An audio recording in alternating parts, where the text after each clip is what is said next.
Ravi Varma AP CM Chandrababu రేపు కీలక సమావేశం ఏర్పాటు చేయనున్నారు. ఈ సమావేశంలో డిప్యూటీ సీఎం పవన్ కళ్యాణ్ సహా మంత్రులు, ఎమ్మెల్యేలు హాజరు కాబోతున్నారు. మంగళగిరి సీకే కన్వెన్షన్ ఏర్పాటు చేసిన ఈ భేటీలో మహిళా రిజర్వేషన్ బిల్లు, డీలిమిటేషన్ అంశంపై చర్చిస్తారు. కూటమి పార్టీ ఎమ్మెల్యేలకు కూడా ఆహ్వానాలు వెళ్లాయి. మహిళా నేతలతో కలిసి పార్లమెంటు సమావేశాలు ఇక్కడి నుంచే వీక్షిస్తారు. ఏపీ వ్యాప్తంగా మహిళా రిజర్వేషన్ బిల్లుపై పార్లమెంట్లో జరిగే చర్చను చూసేలా ఏర్పాట్లు చేస్తున్నారు. పూర్తి సమాచారం ఇచ్చేందుకు మా కరెస్పాండెంట్ శ్రీహరి జనవుతున్నారు. శ్రీహరి, ఏంటి రేపు ఏర్పాట్లు ఎలా ఉన్నాయి, ఇంకా ఏం చెప్పారు? రైట్ సతీష్, ఏదైతే మహిళా బిల్లుకు సంబంధించిన రేపు పార్లమెంట్లో ఏదైతే చర్చ జరగనుందో దానికి సంబంధించి సీకే కన్వెన్షన్లో ఏర్పాటు చేయాలి.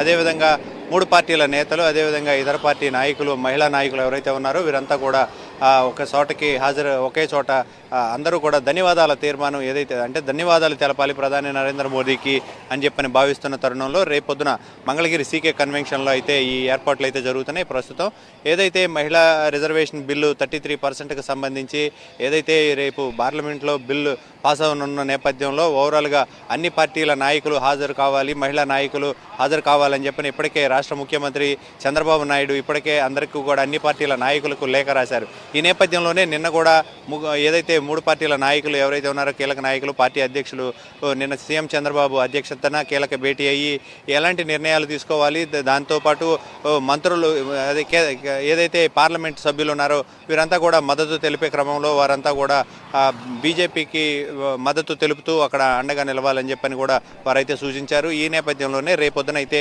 సీకే కన్వెన్షన్లో మహిళా నాయకులందరూ కూడా ఏదైతే ఈ మహిళా బిల్లుకు సంబంధించిన 33% రిజర్వేషన్కి సంబంధించి ఏదైతే పాస్ అవనున్న నేపథ్యంలో అందరూ కూడా అక్కడ గ్యాదర్ అయ్యి అందరూ కూడా ప్రధాని నరేంద్ర మోదీకి అయితే ధన్యవాదాలు తెలపనున్నారు. దీంతోపాటు ఏదైతే డీలిమిటేషన్కి సంబంధించిన ప్రక్రియ ఏదైతే ఉందో అంటే ఈ జనగణన ఏదైతే అంటే ఓవరాల్గా ఇవన్నీ జరిగిన తర్వాత ఈ జనగణన కూడా చంద్రబాబు కొద్దిసేపటి క్రితం ఏదైతే సీఎం రాష్ట్ర సచివాలయంలో సీఎం చంద్రబాబు అధ్యక్షతన అధికారులు కూడా జనగణనకు సంబంధించి జనగణన ఏదైతే ఉందో దానిని ఎన్రోల్ కూడా చేశారు.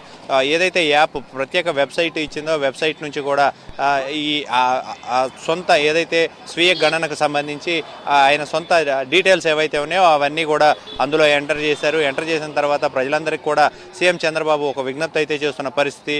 ఏదైతే జనగణనకు సంబంధించి ఓవరాల్గా దాంట్లో ఎన్రోల్ చేసుకోవాలి, అందరూ కూడా ఉన్న ఏవైతే ప్రాథమిక సమాచారాలు ఏవైతే ఉన్నాయో అవన్నీ కూడా ఎంటర్ చేసుకుంటే ఈ నెలాఖరికి ఈ స్వీయ జనగణన అయిపోయిన తర్వాత వచ్చే నెల మొదటి రోజు నుంచి కూడా ఎన్యూమరేటర్లు తమ ఇంటికి వద్దకు వచ్చి వారంతా కూడా వీటన్నిటిని ఎన్రోల్ చేస్తారు. వాళ్ళందరికీ సహకరించాలి.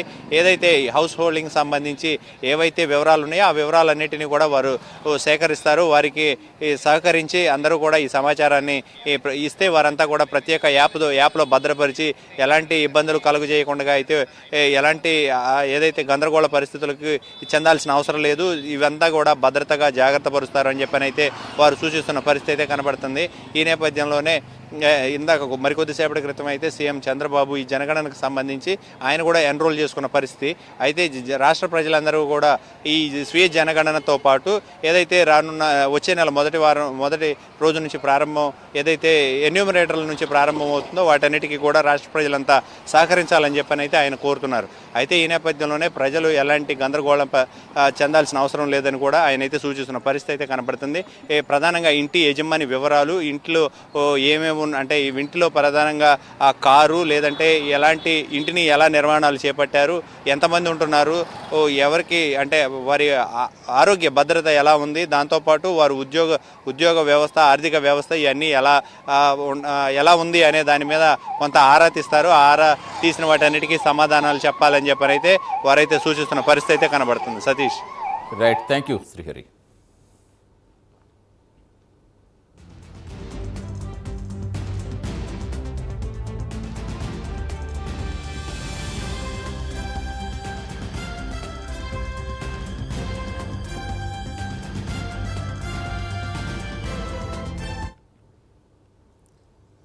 ఇక ఏపీలో ఈ రోజు నుంచి జనగణన కార్యక్రమం ప్రారంభం.